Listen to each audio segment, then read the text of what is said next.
Hey, we're going to talk about your new goals and protocol that we're going to focus on right now from here on out. So, this little checklist sheet right here is going to show you a few things that I want you to start doing each week. And it helps if you write down on a little post-it or piece of paper the things that you need to do. So, refer back to this sheet in order to remember what to put on your little power list checklist with what to do each week. So first, I want you to do these measurements every other week in the app. Just do your chest and your waist. Don't worry about anything else. And that little diagram right there shows you where to measure, because sometimes we can be off on where we do it. So just do those two measurements every other week. It's super important to see exactly what is going on. And if we skip a whole month of measurements, we don't really have anything to continuously compare to, and we don't want to leave like huge gaps in between measuring. So do that real quick and update it in the app every other week. So on average, you're getting around 30 hours of sleep. Obviously, you have a very high demand job and your hours have changed around, your shifts and everything. And sleep is hard to get. Even if you could get all the sleep in the world, it never worked. A lot of people have a hard time sleeping just no matter what.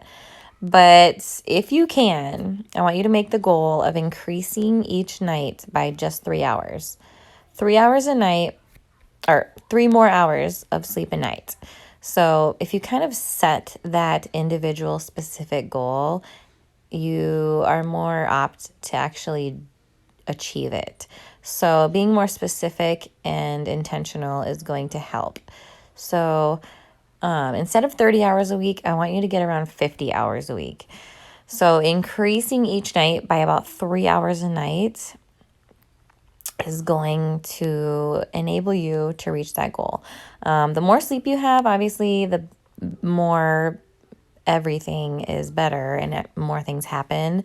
But in terms of actually, in terms of like your muscle and your body and recovery, that's going to help significantly with fat loss, with replenishment, recovery, repairing. It's going to help with your digestive tract. It's going to help with your cortisol levels, with your stress levels, which all plays a role in fat loss. So let's set that little goal for yourself. I want you to do 2 food logs per week. Even if you get in one is better than none. So let's focus on that.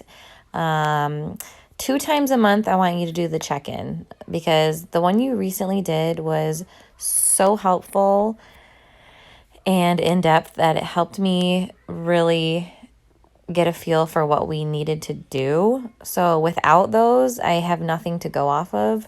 And just make sure you do 2 a month. If you skip 1 or 2, it's okay, but do 2 at minimum per month, because they're supposed to be done every Friday. So that's 4 a month, but just do 2 a month if you can do that.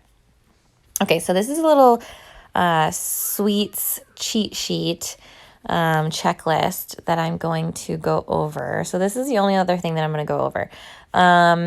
Obviously, we know one of your weaknesses is sweets, and that's super common with everybody. It's hard to do portion control. It's hard to resist and say no, which you don't have to resist and say no. You don't have to cut out or restrict.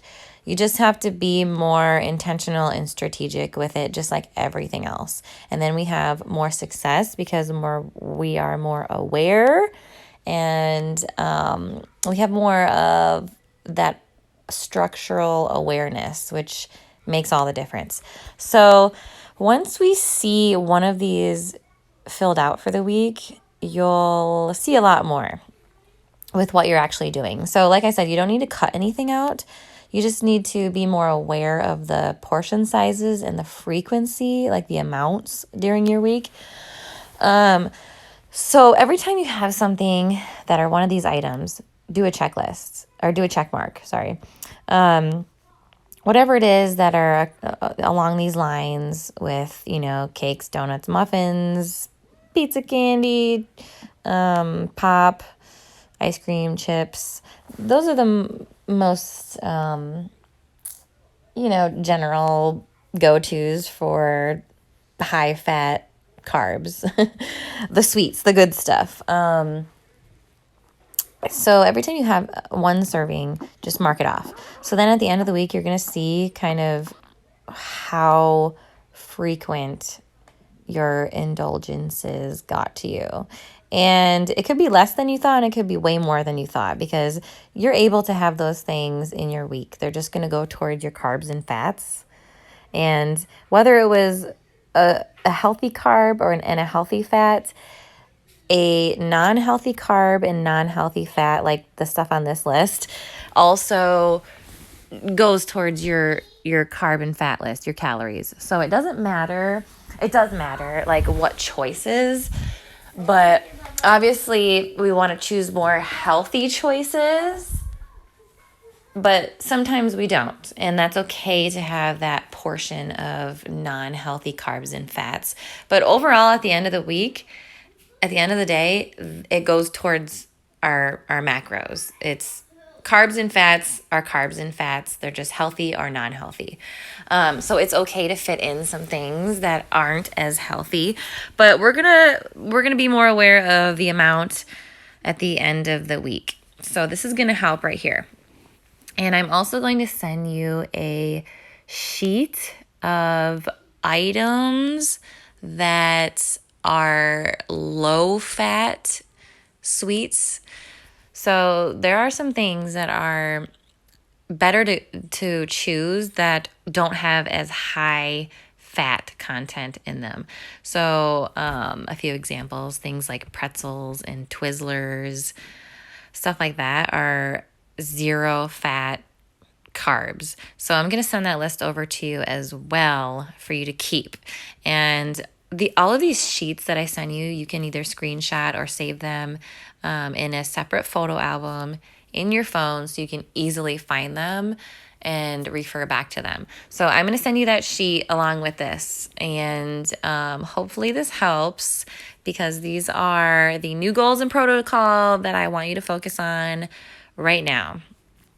And this should significantly help. Along with changing up your workouts a tiny bit, I'm going to do a little bit more cardio, not as much legs, and focusing a little bit more on upper body. So that's also going to make a huge difference as well. And at some point, I want to do a very strategic cut, which means we're going to get really specific with your caloric intake and cutting down calories a tiny bit, because I want you to be in a little mini deficit. But we have to be on point with it, and we have to be logging and keeping track and more aware. So right now it was more of a flexible stage that we were in with calories and building muscle and getting in the workouts. But at some point we do have to do a deficit, which is a cut. But let's focus on this first, and then we're going to move on to that. So we'll touch base soon. Let me know when you watched this. All right.